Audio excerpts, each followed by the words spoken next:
Imagine if an SJW got a hold of this stream right now. Oh my, we would be blacklisted. We're canceled. We're canceled every which way. Of course, yeah. If Kenobi's a jumbled mess like that, a lot of fans are. It's not going to be good. The guy with the guy in the cloak with the hood. You know Again, a lot of people. A lot of people are really mad about that, man.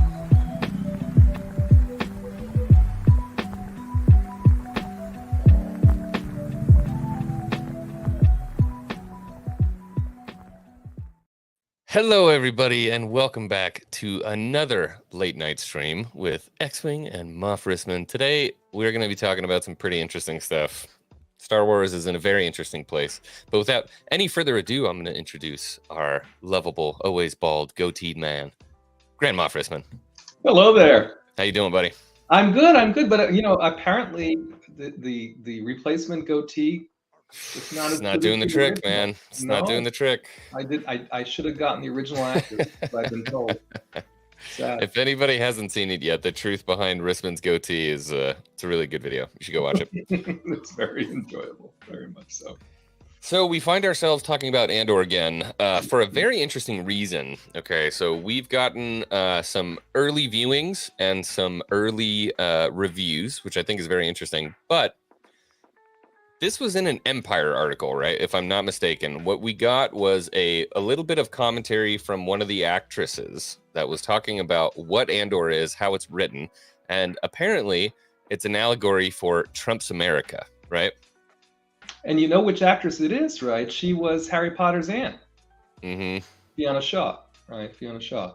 But yes, and so she had an opinion to share in regards to how she takes the Andor story, right? And the sound bites, because what happens, right, is they put little snippets, right, of Empire stuff online, and the hope is you buy that you buy the magazine. Yeah. Right. And so I found through Pocket Mags, and I think they're Pocket Mags. There's a few of these that you can find.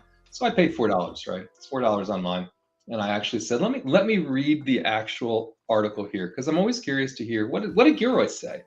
She didn't write the Well, thing. you always get snippets, right? You get snippets from people on Twitter, and it's never the full story, and people get mad because they hear a couple words, but this was not that, right? No, and so I read the article, and I said, Gilroy clearly has said and says in this article, that this is a very political story, right? But what I read him to say in the article is that the politics that he's speaking about are very Star Wars politics, right? This is a story about the Empire and the Rebellion as both of those things are forming, and specifically on the Empire side, the ISB is a huge part of the story. And then obviously we know on the Rebellion side we've got Mon Mothma. It's been disclosed that we've got, Forrest Whitaker coming back as Saw. And he looked so good too in the trailer, man. He looked amazing. Yeah. And then of course we've got ostensibly the titular character. We've got Andor, right? And so the things that I found interesting about that Empire article is, I think, given Gilroy's writing chops, right? The Bournes and some of the other stuff and the other writers here, right? It's perfect for it. It's going to be a beautiful story, right? But we've been traditionally used to Rebellion good, Empire bad. Right. Right. Just almost cartoony, right, to the extreme. And I think what we're going to see very clearly in the series is, little blurring of the lines. Was all of the Empire bad? Right. Was all of the Rebellion good? Do we really understand who was who and what was what? Because remember, one of my famous and favorite things to say was that George Lucas. The Empire, well, that one too. The Empire was the Republic, right? The Republic became the Empire. It went through a rebranding, right? But how much of it was very different? How much of it was the same? Because the players were the same, right? And that's something that I think we need to tackle a little bit more, and that's something that's said when we go into the early reviews, is that this is a very adult story, right? And I think I feel like I've been beating my head against the wall saying this for months and months and months and months and months. We need a more adult story. We need something that's a little darker. We need a story that makes us think a little bit. You know what I mean? It said thinking is involved, right? Yeah. And that just makes me so happy because it's like, God, could you imagine thinking while watching something from Star Wars instead of being told what to think? That really excites me, right? But again, we have this quote from the actress saying it's Trump's America. That's what we're going to see in the Empire. And it's like, to me, what really kind of pisses me off is the hubris of the actress to say, this is what if Tony Gilroy says it, okay. You know what I mean? If Tony Gilroy comes out and says that, okay. But I feel like you have to have a lot of hubris to be like, this is an allegory for Trump's America. That is what this is. And it's like, it boils down to that conversation. Has Star Wars always been political? I would say yes. It has, to a degree, right? It's always been political to a degree, but it was never something that George did to come out and say, I wrote this as this, and this is how you should view it. Much like Tolkien. He never came out and said, this is this, and this is how you need to interpret it. And so the hubris to kind of take that out of somebody's hands it kind of pisses me off. I've seen it on Twitter, right? I've seen some of your Twitter feed, right, where certain folks respond to you and they throw back, I forget who was interviewing him, right? But they throw back a George Lucas interview from much more recently, not like yesterday. It was James Cameron. Oh, was it? It was James Cameron. Yeah. So yes, it's that James Cameron interview of Lucas, right? Which has been within the last X years, 5 years. I forget when that interview came out. But in that interview, they have a very frank conversation, right, about what was Lucas trying to accomplish and what was going on in his mind, right, when he put the story together and how he modeled the Empire and the rebellion or whatever. And he was quite candid, right, about how that goes back to the Vietnam War and some of the things that were happening and Nixon and the rest of it, right? But I think the point he was making in that interview, and it might probably even be clipped out from the snippet they keep throwing in your face, right, was while that was his inspiration, he didn't hit you over the head with it, right? There was no messaging, right, about being anti-Nixon or anti-Vietnam War or pro-Viet Cong or any of it. It was just, hey, let me tell a story about how all this happened, right? A rebellion rising up against an autocratic empire and the rest of it. And I think Gilroy, by his own conversation in the Empire interview, is doing the same thing, right? If Fiona Shaw, from her perspective, wants to say, well, he wrote something on Trump's empire, right? Because that's what it made her think. I don't have to agree with that, right? But it evoked a reaction, right? It evoked a reaction, and that's how she chose to react to it. But she's not the spokesperson for the project. You're muted. She's a fucking actress, right? Jeez. Who freaking boomer. who said something, right? She's not under a gag order. She just got interviewed and she's like, hey, for me, this evoked what's going on. And remember, this thing was written, or this thing has been filming now for years. Yeah, it was written when he was still in office, which is fine. Of course. So she attributed something, right?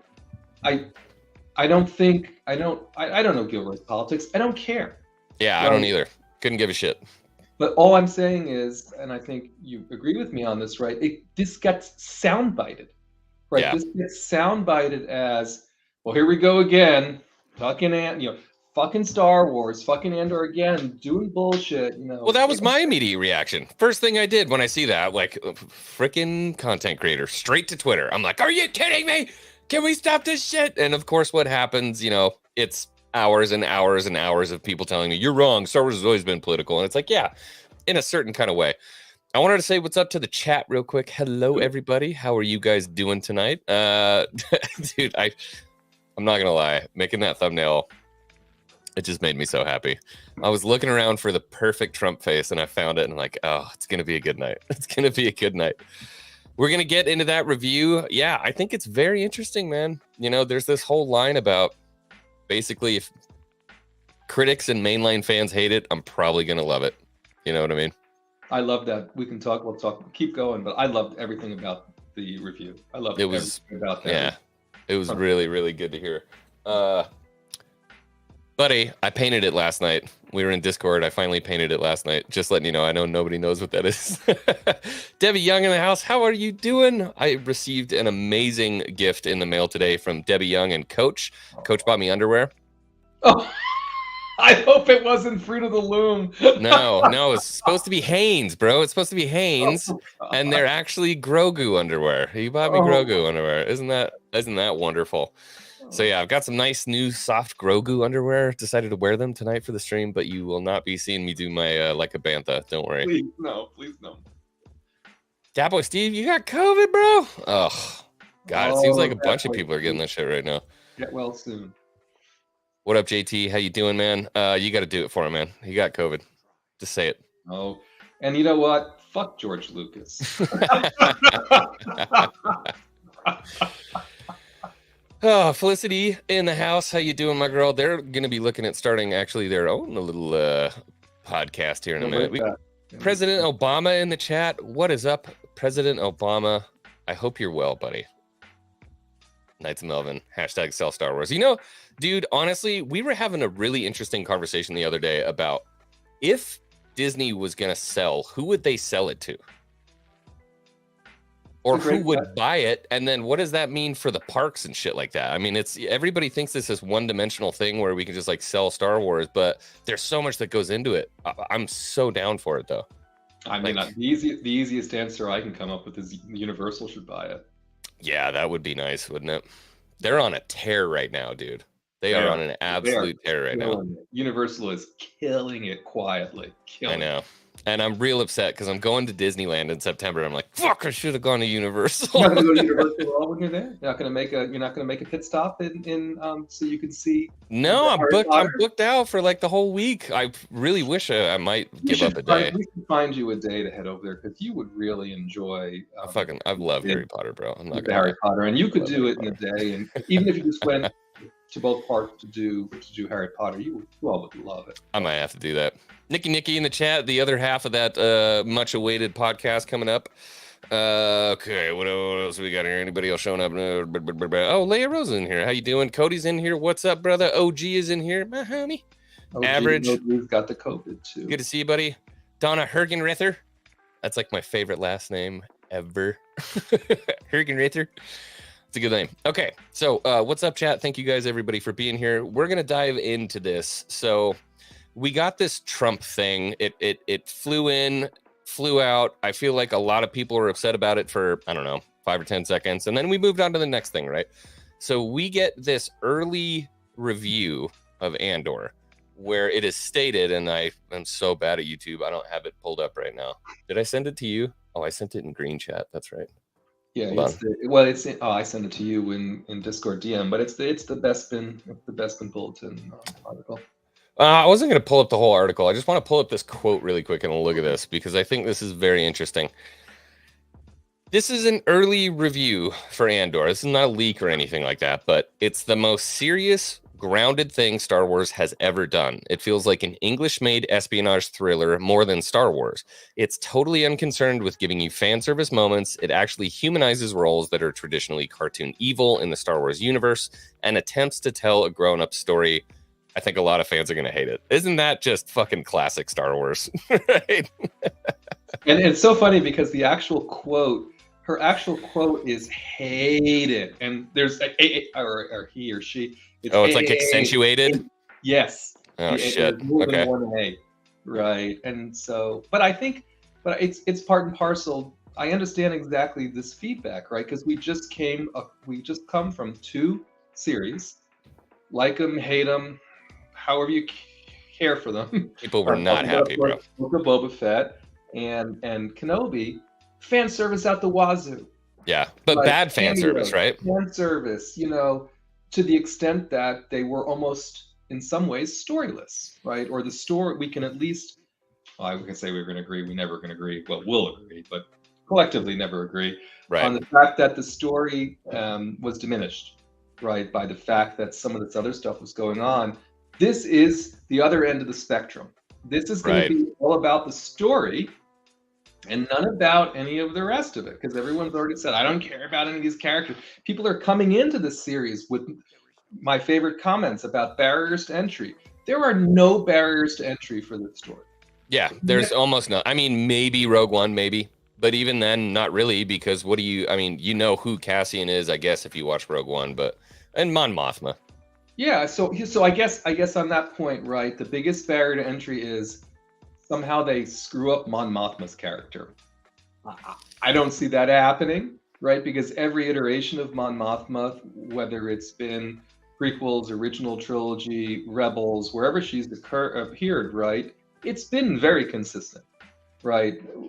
The story they're going to tell about Mon Mothma here, I believe, is how does she end up being ostracized, right? How does she end up being behind the scenes and leading the rebellion versus, you know, an outspoken member of the Senate, right? So that's why I'm like, there's no barriers to entry in this story at all, right? So if they do something that ends up being surprisingly good, everyone's like, oh, fuck, I like that. But I think it's going to be very story driven. And well, I mean, look at Rogue One. What cameos did we get in Rogue One? Really, when you think about it, we got Ponda Baba and Dr. Evazan for like 5 seconds, and it was the worst cameo I think I've ever seen in Star Wars. So I might argue that Vader is a cameo in Rogue One, right? It depends on how you turn cameo, right? But if you think about it, Vader's purpose in Rogue One was only a couple of things, right? Yeah. It was the whole Krennic choke on your aspirations. Maybe that was a little too cart, but that was it, right? And then of course you've got the huge ending, right? Obviously the big ending there, another hallway scene, and blah blah blah. But to me, you know, Vader was a huge cameo in Rogue One. I wasn't expecting it, right? It was an unexpected cameo. It fit within the context of the story, whereas again, that's what it fit within the context of the story, right? That's the most important thing. It's not just there for being there. I think we're going to see some of those kinds of cameos in Gilroy's story, right? So that's why it's like, it's not fan service, right? Those characters are going to be there supporting the story, and we're going to keep going, right? And so that's like, for me, I'm like, okay, great, you know, and and he had said, you know, he had said, shut up, Ronnie. I know, I wish he would. Gilroy had said previously, right, that the things were done in 3 episode arcs, right? Whether it's the second season, 3 blocks or 4 blocks, right? 4 blocks of 3 episodes. This first season. So now, when all of a sudden it's like, okay, we're gonna get 3 episodes at once, and the screener's got four episodes and all that. All of it makes sense to me. I'm like, but it's still, you know, my biggest detractor on the situation is it still feels very disorganized, right? They knew it's in 3 episodes. I don't understand this whole, it was August 31st, now it's September the 21st. Now we were getting 2 episodes, now we're getting 3. The screeners got 4. I will say there was a recent interview this past week, a few days ago, where Gilroy was on some program or doing something. And he did disclose that they hadn't finished yet. He said they were still mixing episode 12, right? They were just finishing the mixing of episode 12 this week. But it's a long time before we get to episode 12, right? So I'm like, I still don't know how that does or doesn't influence what happened here. And then they parade for poor Diego on to Good Morning America. Like, here's a trailer, we're delayed, bye. Good luck, fucker. We'll see ya. My number, and he's out, right? So I'm like, I you know, that part of it's still a little bit confusing to me. But in regards to the review, right, and what I think they're doing with the story, I hope if people hate it, or if it's not some Star Wars fans' cup of tea, it's because the story doesn't resonate. And that's why you should hate something if you're going to hate it. That's a good reason, right? Absolutely. Because you didn't like the story. Not because of the other nonsense, and they fucked your character up, and it's woke, and it's okay, I got the story, I didn't like it. Right, I just didn't like that. Right, those are the arguments that we should be having, right? But instead, we wind up with basically bullshit. We're yelling about bullshit. That's the problem. And honestly, so much of the time, what I get back is people aren't mad that, God, how do you even phrase this? They're just mad that I don't like it. That's the bottom line. They're like, well, we're pissed off that you don't like it. And it's like, well, what do you want me to fucking do? You want me to like lie about it and say, oh my God, it's amazing? I don't really have a choice here, folks. If it's shit, I'm going to call it shit. And you know what's funny is I've seen as this has progressed and we've gotten further and further away from it, more and more people are kind of coming out of the woodwork and saying, you know what? I don't know that I really liked Kenobi that much. And I'm like, huh, interesting, weird. I wonder why. Got to get those clicks, baby. I'm with you, right? And that's why I'm like, you know, let's just argue over the story, right? Let's not argue over how they screwed up my favorite character or how this, that, or the other wasn't the way I expected based upon the characterization, right? And that's why I'm like, you know, for Andor, it's got to be all about, you know, what they're doing here and what's happening in this time frame. Because Rogue One was a very, it's interesting, right? Rogue One was a very story focused movie.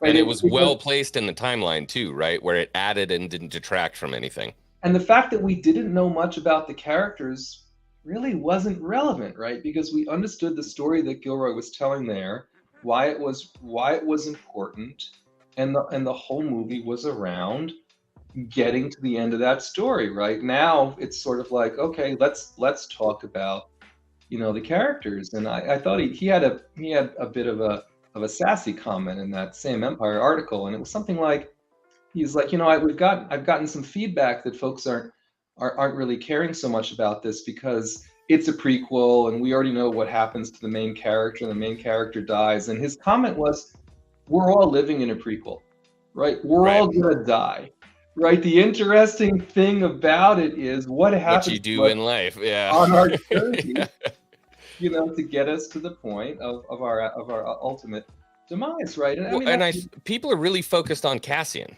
People are saying, I know the name of the show is Andor, but this is something that even Echo Base touched on tonight, is that Lucasfilm has a really bad fucking rep about naming a show something, and it has nothing to do with what they name it, right? It's always something different.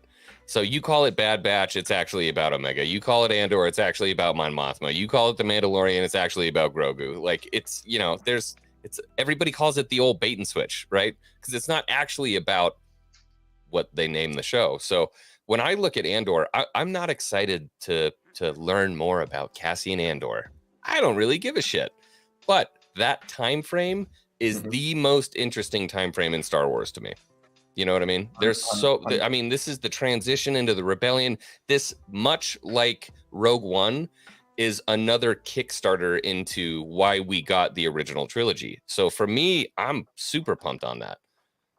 Yeah, you know, and this is why, you know, yes, Andor is one of the characters that's moving around through the story they're telling here in this series, right? But again, another one of the quotes from that same article was, this series is about all the bit players, right? All the people that are just trying to go through their everyday lives as the Empire started to do things that people began to see. Okay, maybe they're not all sweetness and nice, right? Maybe they're not, you know, even you saw it, like it or hate it, right? Leia said something like this in the Kenobi series, but I thought the Empire is here to help us, right? You know, and I think we're going to begin to see things like that through Mon Mothma's journey, through Luthen's journey. You can see both of those characters and the way in which they appear differently through the different parts of the trailer, which obviously shows that we're going to see them through the year's time, and it's going to be flash forward, flash back. And that's why, for me, I'm like, okay, if you're into the Star Wars galaxy, right, this series is going to make it feel much larger again, right? You know, huge. This galaxy is going to be huge. You can ask anybody. It's going to be the biggest galaxy. I've told everyone. So here's the burning question. Do you think we'll see Tatooine at all in Andor? You know, fuck. I already miss it. You know, I've become so accustomed to being on Tatooine. You would think the whole fucking thing happened on Tatooine, right? From start to finish. You're in withdrawal. Are you It in was- Tatooine withdrawal? I miss Bacta and Tatooine. Those are like the two things. I just, you know, I don't really know what to think. And that's why I'm staying away from leaks for the show. Mainly, I'm staying away from leaks for the show because two things. One, I want to enjoy it, right? I want to at least give it the best shot that I can have at enjoying it. And secondly, it's a double-edged sword. I want to disprove the people that are like, well, if you look at leaks and then you watch the show, you're not going to like it. That shit drives me fucking nuts. And excuse my French there on that. Je suis désolé.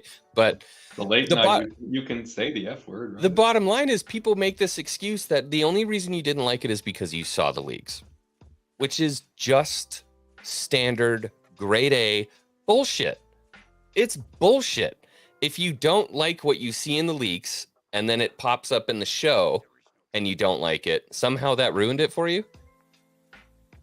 Yeah, I have no issue with leaking culture, right? But I'm fine with it, right? It for me, it doesn't influence it one way or the other, right? I always like to see personally how well does what I conceptualize based upon reading or hearing the leaks actually then manifested into the into the finished product, right, on the big or small screen. So I don't get all up in arms, right, about the leaking or seeing it or not seeing it, right?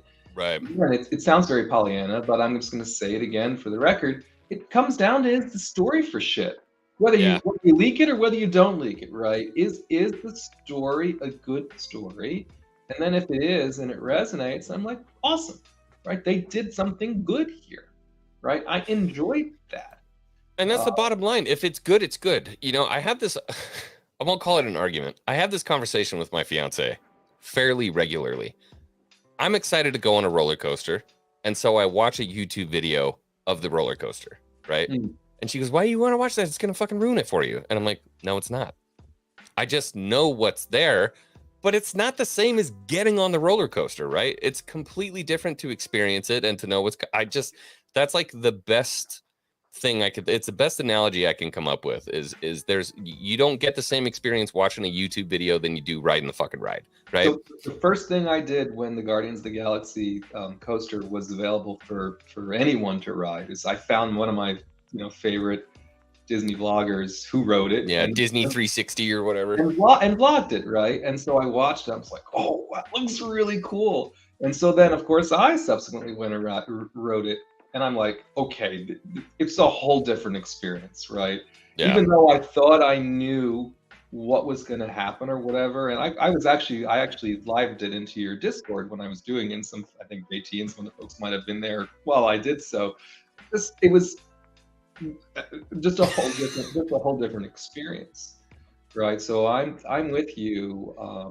I use leaks for information, but not for really helping me or not helping me to how much am I going to like it, right? That's just not the way I look at it. Yeah, and that's the bottom line. Again, it comes to people who, a lot of the times the arguments that I receive for things that I say, and I feel like I'm a very mild person when it comes to this kind of stuff. You're not going to see me marching with the torch saying like, F this, everybody cancel Disney Plus. I'm not a champion for either side. But the people that I get the arguments from are often the most stubborn and least intelligent. Sorry. Welcome to 2020. I knew Graph Web was going to do cancel Disney Plus. I knew it later. But welcome to 2022, right? Where we don't, I shouldn't say this unilaterally, right? Where the conversation tends to degrade very quickly to nothing about actual conversation, right? Yeah, absolutely. The diminishing, the fuck you don't know anything or whatever. And it's like, don't call me a name. Let's talk about the underlying why we're having this conversation in the first place. And if you run out of ideas, right, or if you run out of the reasons why you think the way you think, then come back later, right? Well, this is what my father taught me from a very young age, and I've held it very close to my heart. If you find yourself in an argument and you're being insulted, know that you've already won. exactly. It's the bottom line. And now people just don't walk away then, right? It just builds and builds and builds and builds, and the dog piles happen and all the rest of it. And before you know it, you're like, this fucking pissed me off for all the wrong reasons, right? I'm no longer really angry about the content of what we were talking about. Now I'm angry because you're fucking after me for no reason. Yeah. Right? Oh, this is my favorite one, the fake fan. Although I will tell you, I'm a little guilty of saying the same thing. I know, I've heard you. Yeah. I do everything in my power not to use it, but sometimes shit comes up and they're like, "Oh my god, I love that," and I'm like, "Well, you're not a fucking Star Wars fan." I don't have another response for it. It's like, dude, you fucking suck.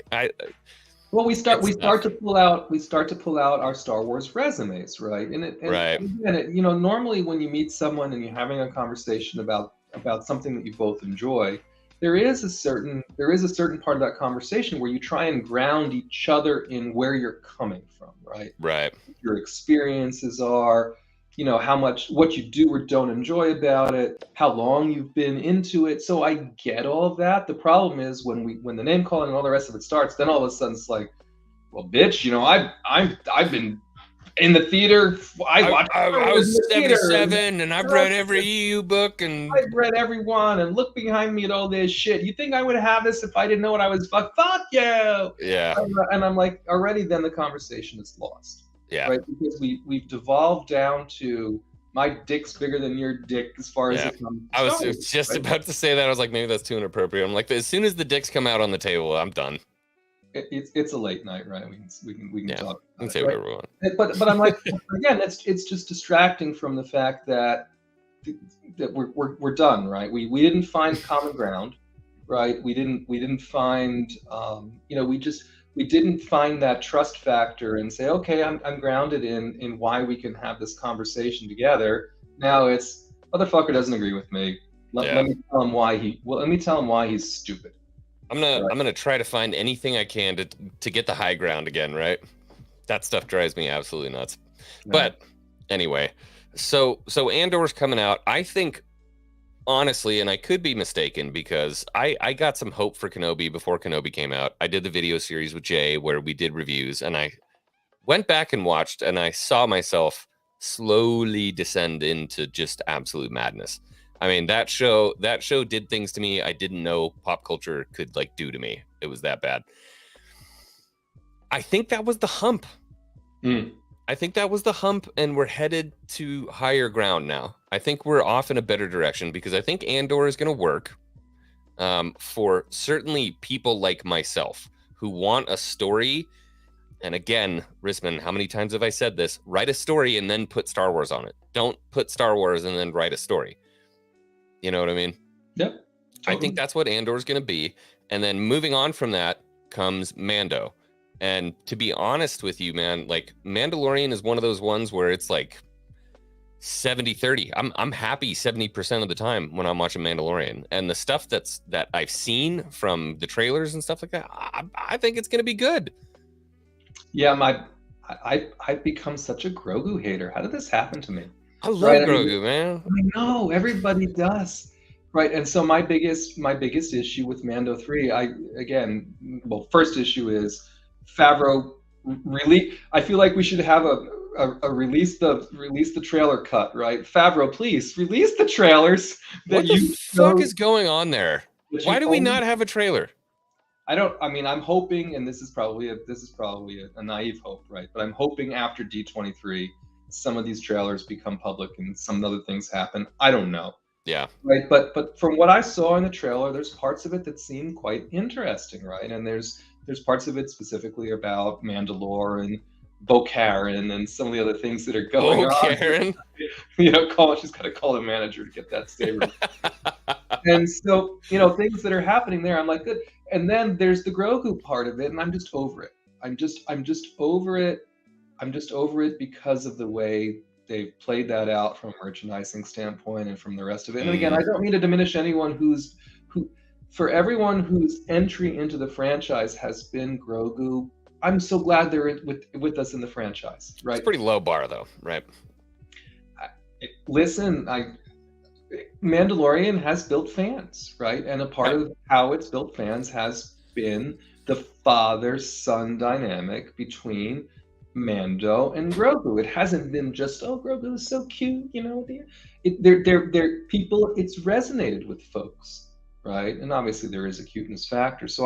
But for me, I'm just kind of like, I'm just over it, right? It's Grogu everywhere. Grogu, Grogu, Grogu. I'm just, oh, Grogu's gonna be in Kenobi. Maybe we'll see Grogu's backstory in Andor. I'm like, can we have one fucking Star Wars something that has nothing to do with Grogu? Is it not possible anymore? I think this is the season where people finally get sick of Grogu. And the only leak I've heard from Mando season 3, and this isn't a huge leak that's going to ruin it for everybody, but is that IG-11 gets rebuilt and Grogu uses him as a fucking mech suit. Like, you want to piss people off? Do it. But Do listen, they didn't just do that as if that wasn't peculiar enough. Babu Frick and his friends are the ones rebuilding the suit. Yeah, people are not going to be happy about that, dude. They went, Favreau, I have to say, they went all in on that bullshit. Yeah. Right? And for me, that made me appreciate it even more. Right? I'm like, okay, well, I thought it was weird, and now Babu and his friends are here, and things are. I was like, hey, you know, I was like, what is going on, right, with this nonsense? But again, is it necessary, right? I maybe we'll see. No, it's not needed. That's the bottom line, right? So that's what we're talking about Andor, where it's going to be a story-based thing, and we're going to get elements that occur because it pertains to the story. Grogu in a fucking IG-11 mech suit is purely for. You remember watching the release of the trailer in the little room where they were all watching it, and Babu Frick shows up, and everybody goes, "Ah!" You know why? Because you're the problem. Babu Frick is like the original Grogu in a way, right? We saw Babu Frick show up with that in that whole scene or whatever, and he was just so fucking cute. Right. And I feel like he's again partially responsible for this whole Grogu nonsense, right? Now you put both of them together, cuteness over, bring out the kid. Oh my god, Babu Frick's and Grogu's everywhere. It's like all of a sudden it's like we can't take it. Cuteness overload. And I'm like, yeah. I do like Babu Frick though. I'm not trying to diss on Babu Frick, but I'm not gonna lie, that was like my favorite part of the sequel trilogy was Babu Frick. That's the only thing I like. I'm not gonna lie. Yeah. I love little Babu Frick. Never gonna buy anything Babu Frick, but god damn it, I like that little guy. But you know they have a fully articulating animatronic Babu Frick, and they're selling it at Galaxy's Edge, and he's life size. He's Babu Frick life size, and he makes the noises and the rest. Oh, I think it's like everything else. It's got to be around $100, right? But they're selling. You can find him in Droid Depot. They're actually selling him in the Droid Depot. Fuck. Yeah. I would never forgive myself. I don't know, man. Fuck. Rick, brother. I know. Again, now I'm thinking about it though. Back on the merchandising, right? It's not a coincidence that all of a sudden a Babu Frick shows up in Galaxy's Edge. Shocking. Just Weird. like the lightsaber hilts and all the other bullshit that showed up, and then all of a sudden it's everywhere, right? By the way, the Cal Kestis business and that lightsaber and everything. This is not. They're which saber? The Cal Kestis has there was a Cal Kestis saber that came out not long ago, the unfinished one that has the bits coming out of the bottom of it. That legacy saber has been very, very popular, and they just all of a sudden just showed up. Did you ever hold one? No, they're because it wasn't they sold out. It's a lot thicker than I thought it was going to be. I knew you were going to do that. But again, they seem to have somewhat learned their lesson, right? When the merchandise, and then we start to see the stuff come back again in the shows, right? So crazy thought. And tell me what you think. I think it's a great idea for Lucasfilm to do essentially what Hasbro does, right? Where everything is a fucking HasLab project. And so essentially you put something on the chopping block and the entire Star Wars fan base gets to vote on what they want. You know what I mean? Well, the legacy hilts are votable. That's how yes. They're doing a little bit of that. I'm talking about actual Star Wars projects. So they put a you're slate up talking for about, 6 wow. movies, and they say, you know what, you fucking people are always so upset about the shit that we're gonna make. Let's give you a slate of 6 movies. Why don't you guys vote on what you want? Hmm. Now, the problem is, of course, what happens in that case? You get the mail-in voter fraud. People are going to say nobody actually wanted that, and then you're going to have 79% voted on The Acolyte, right? As opposed to a 501st show. But I mean, it'd be cool if they gave us the option, at least. You know what I mean? 100% with you. Speaking of the Acolyte, what would your feeling be if Plagueis shows up in the Acolyte?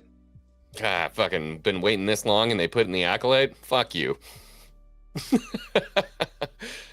That was my raw thoughts. That just came out of my brain like more quickly than I could say it. Exactly what I thought. Exactly what I thought you might say.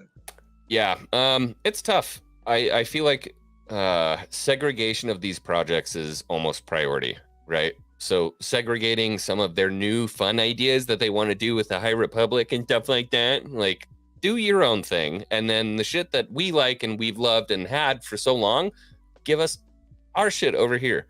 And then maybe at the end of the year, Q4, let's take a look and see which one is more successful. Drum up a plan and see where that goes. I'm with you, right? And it's so super tough for me, like we talked about before, because we have nothing else to look forward to from. There's no big screen content, is what I'm trying to say, right?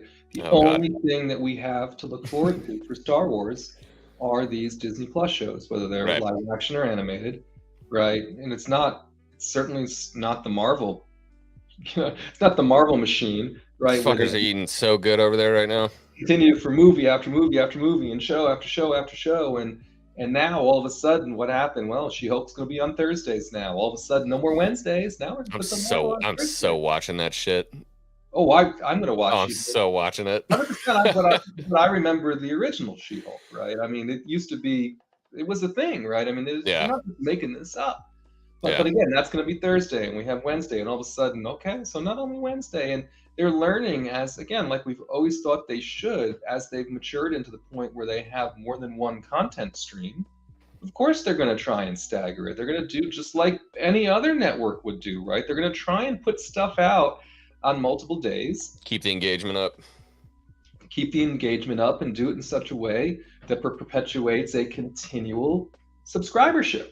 Yeah. Right. We don't get this subscribe and cancel, and you know what I mean? That's the machine they're trying to build. Very, very interesting to me. But for the Acolyte specifically, we won't go into huge details, right? It's like huge again, but it's all we have to look forward to, right? And it is coming. People are like, "Oh, Acolyte's never going to be made," but it's coming. It'll be there someday. I think it's gonna be probably 2023. Oh, 100%. Yeah. Late 2023. Yeah. 100%. Whether we see Plagueis or not? Why? You know why? I'll tell you why. Because it gives some legitimacy to the bullshit that they're probably going to do. Yeah, I don't know what to say about that other than, again, plot leaks and other things that we won't go into here. The story seems like a believable story, right? It doesn't feel out of bounds to me. Is it going to resonate with people, and are they going to like it, and what are we going to think about it? As usual, don't know until it's out, right? But it didn't seem unusual, and the inclusion of Plagueis within the confines of this Rise of the Sith type of a story makes sense for the timeline. Doesn't feel out of bounds. Yeah. But that's why I think I've said before, and I'll say it again now. I don't want to see Thrawn in the first season of Ahsoka. Don't want it. I don't want to have the nonsense that's going to come with not my Thrawn, not blue enough, too blue. He's not acting the right way. His eyes are wrong. The actor's the wrong. No, I just don't want it. I do not want to see Thrawn in the first season. At the very end, maybe. right? And then just blur them out or do something that doesn't detract from whatever the story is they're telling in Ahsoka, right? And I hate that I have to say that, right? That's the wrong reaction, but I don't want another Grand Inquisitor experience too soon. It's too soon. It's a fate worse than death for a Star Wars fan, right? You finally have all this money behind Star Wars for them to make all these projects, and you have Star Wars fans going, really hope they don't do that. And then they make something else, and it's like, I don't want to watch that. So, fuck, man. What do you want me to do? And people are like, make content. I'm like, I don't want to be miserable 24/7. What do you want me to do? I think, the thing that really, really bothers me more than anything is, and maybe this is just the way I feel, I think there are other people that feel this way too, is that a lot of times they will try to make a new story and they'll try to make new characters, and then they don't succeed in telling that story or getting us invested in that character. And then they use something from George's legacy to try to give some legitimacy to their story. And it pisses people off more. It's a crutch. And actually, right? It's a crutch. Call it what it is. It's a crutch. It's a crutch, yeah. And it almost illegitimizes the other character almost more at that point, because without this giant propping you up, you're nothing. Yeah. So that's a rough go, man. No, and don't. I just want to make sure I'm clear, right? I would love to see Thrawn in live action. It's not that I'm anti-Thrawn, right? And I don't care which version. I was fine with the Rebels Thrawn. I don't care which version of Thrawn they give us. Right. I'm perfectly excited to see Thrawn, right? But I'm just so nervous in regard to what we just experienced with the Grand Inquisitor. Which, by the way, when it's all said and done, I had to look back at one of the things that I really enjoyed from the Kenobi series. I thought Rupert Friend killed it. Right? They fixed the eyes, the teeth were there, his diction and everything else. It was just, to me, it was great. Probably could have done without the whole badge side story. Well, that badge thing was just silly, fucking right? weird. You're manager for the day, and now it's bad. But again, it was playing into the story they were telling, and again, I have to say, mad respect for anyone who's in the chat who that resonated with, right? Yeah. They really dumbed that down, right? It was a little bit insulting, right? From an audience perspective, like, okay, well, let me make it more. He's passing the badge and doing some other things, and then he's taking. Yeah, I got my badge back. I'm the Grand Inquisitor now. Like, shut the fuck up. Really? It felt childish, right? Yeah. You know what I mean? And so for that was not an intelligent story, right? I don't think we're going to see any badge passing in Andor, right? I don't think we're going to see any of that. And so I'm like, okay, they did kind of ruin that part of it in Kenobi. The badge, wonderful, absolutely wonderful. Well played, sir. Well played. It's the age-old question. Is Star Wars for children? Yes or no? Can they tell adult stories in a story that's made for children? And I think, this is one of those things where Star Wars has to be fluid. It has to be fluid. I think you can tell an adult story that's accessible for children, but adults still enjoy, right? It doesn't have to be perfectly geared for children. And I have to tell you, man, fucking Kenobi and Boba Fett were for 7-year-olds. It was baseline storytelling with lots of pretty stuff to look at that actually wasn't really that pretty in a lot of shots. And it felt insulting to me. I felt insulted. Arguably, one of the main characters in Kenobi was 7, right? Or 10. So you can, it's hard for me to, do I feel like she made the story childish? No, because she was a bright point, right? Yeah. That little actress, she killed it, right? She absolutely killed it. I'd like to know if she ever saw the original trilogy. I'd like to know I don't think it's available, right? But did she study Carrie Fisher? Or did she just kill it? I don't know.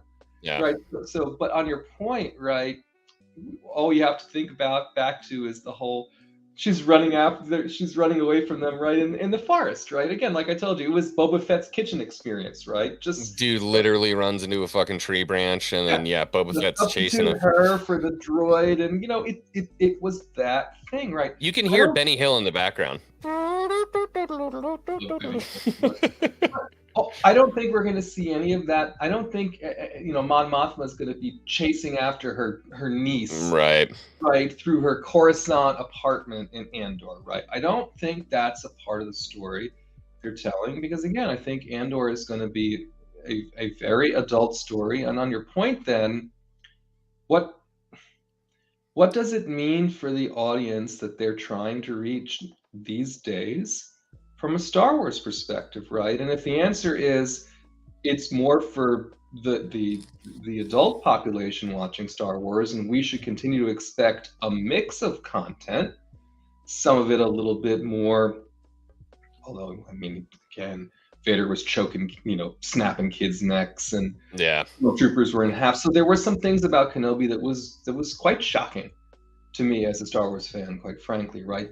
But all I'm saying is, if we're going to start to get a mix of content where it is more mature from the story that it's trying to tell, I'm happy about it. I know you're happy. I'm certainly happy about it. Yeah, but yeah. From their for sure. standpoint, right, it does add some pressure such that if it doesn't perform, they're going to stop it, right? And with Andor, we know we're getting 2 seasons, right? And again, I think our biggest issue with Andor is going to be we're going to get a little bit spoiled again with this theatrical, presentation, and the fact that it was so physical, steady. Although I think Gilroy, with the cinematography is worlds above anything we've gotten from Disney Plus. The volume was used, right? When you see Mon Mothma sitting in her apartment, she admitted it was volume or whatever. But I think Gilroy's point was they used the volume when it made sense, right? Yeah. Where it didn't narrow the environment, right? Where it didn't sacrifice the cinematography. Versus, he was kind of, in some ways, I was very surprised, right? Because if you really read what he said about the volume, he took pot shots, right? Those were shots fired, right across the bow. It's a cheat code, man. It's a cheat code. Can't do it. Yeah. Right? He's like, this is not the way you should make high quality content. It's not the way he was going to make high quality content. Shots fired. Right. So are they going to? So once Andor is done, they say thanks for that, and then we're right back to where we started, and with Ahsoka and some of the. I was going to say Ahsoka is going to be the big tell, I think, but the problem is that they're already in Principal. So, or are they done with Principal? I think they're in Principal. Ahsoka's still going. No. They wrapped because Ashley Eckstein put something up about them wrapping or something like that. Or no, maybe it was them starting. Anyways, regardless.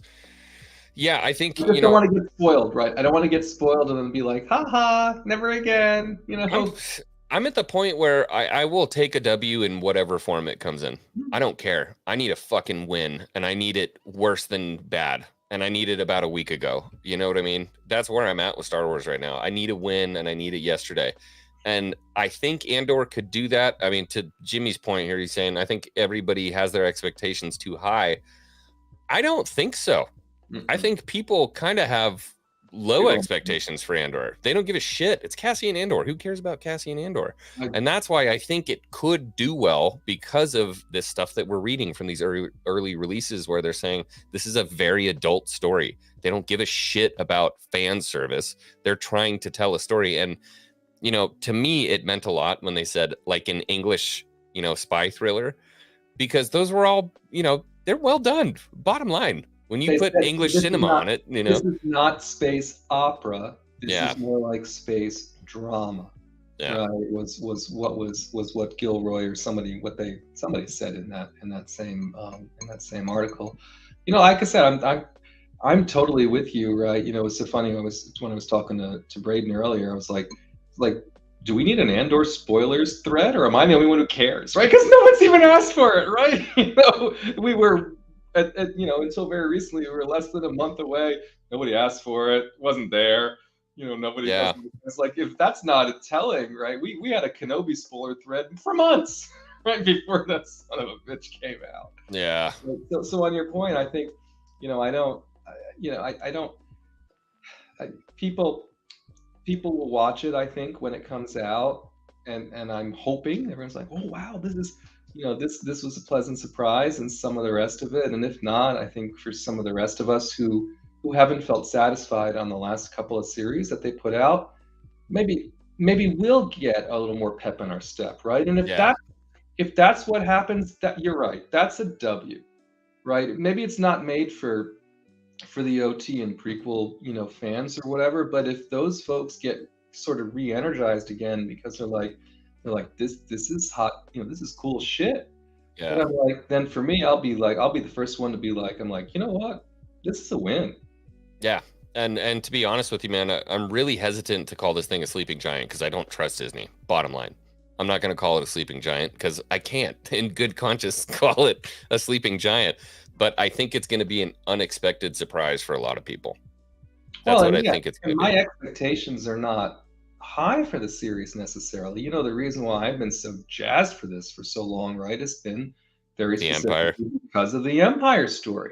Yeah. Right? Like I said, I'll be the most crushed if we get in there and somehow, I'm not going to say they'll ever make the Empire likable, right? But they focus on different folks within the Empire, not Mon Mothma, I mean within the actual Empire from a officer or from a leadership perspective, right? That are starting to be like, well, I'm not with this, right? Yeah, we got problems.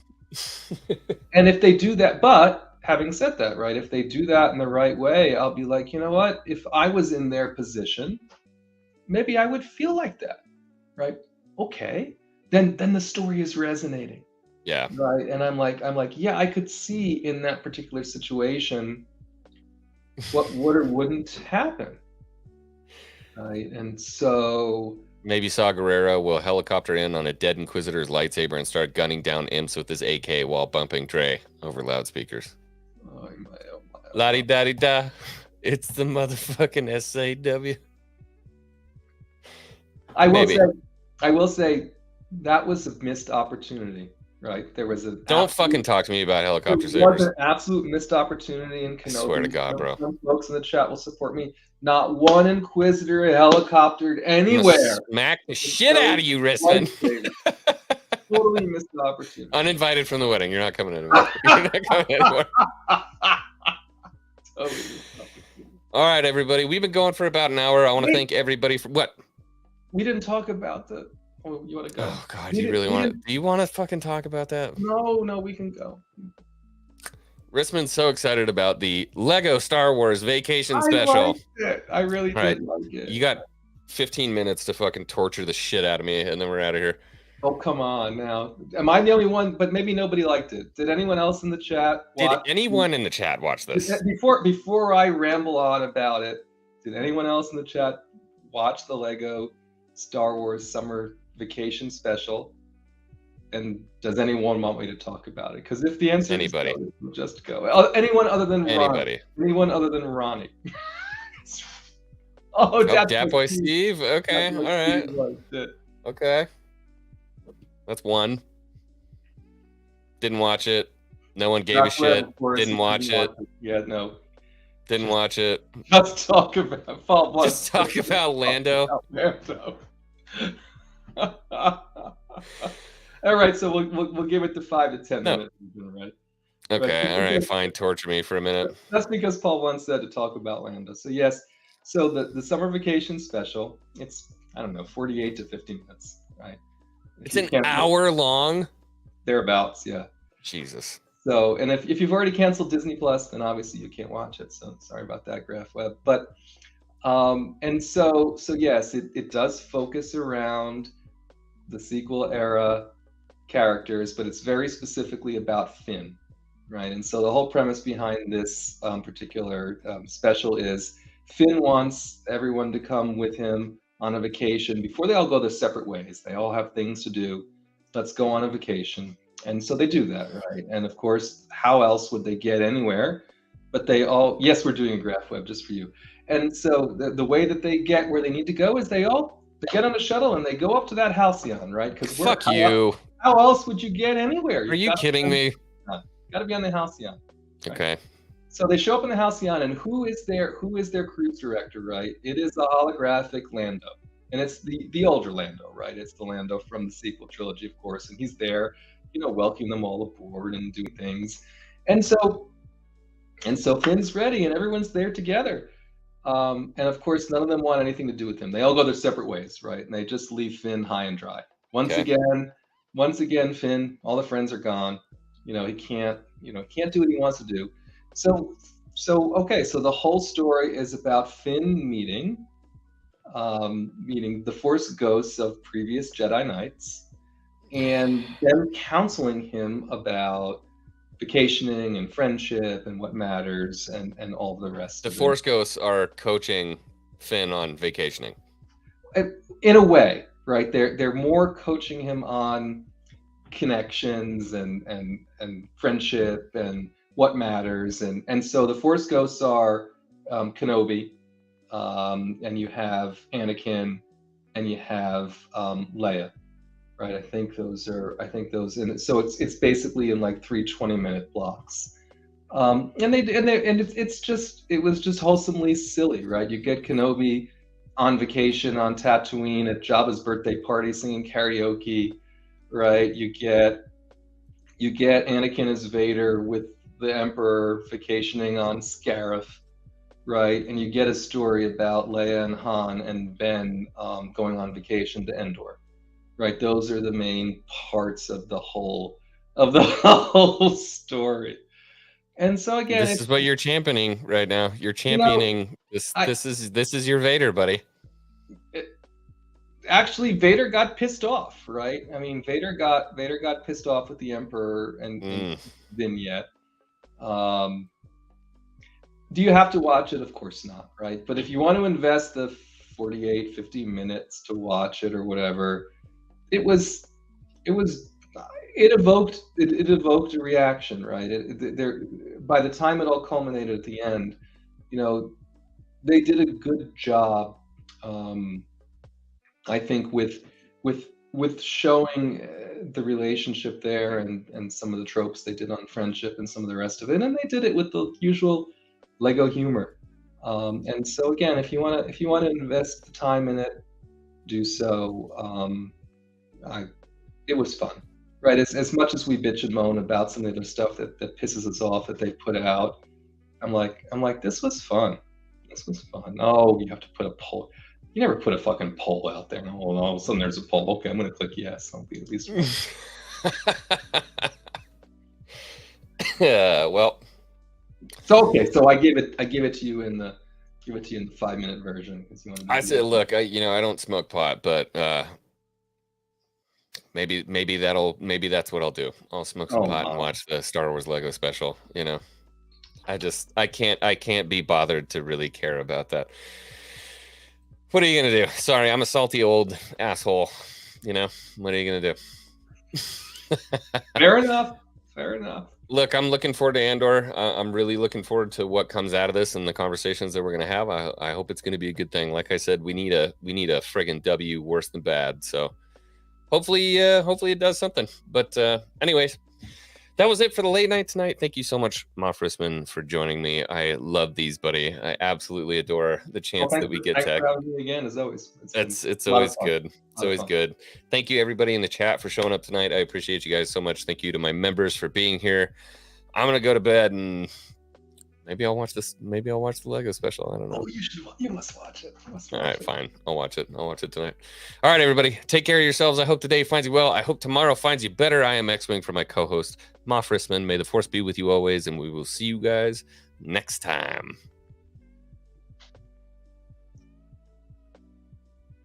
Why am I here by myself? It's very scary. You didn't end it. I can take myself out. Bye, guys. Take care. How many times am I going to do that? I don't know. I'm here by myself. How many times am I going to do that? I always click leave instead of end broadcast. God, fucking boomer! No, end it. You haven't ended it.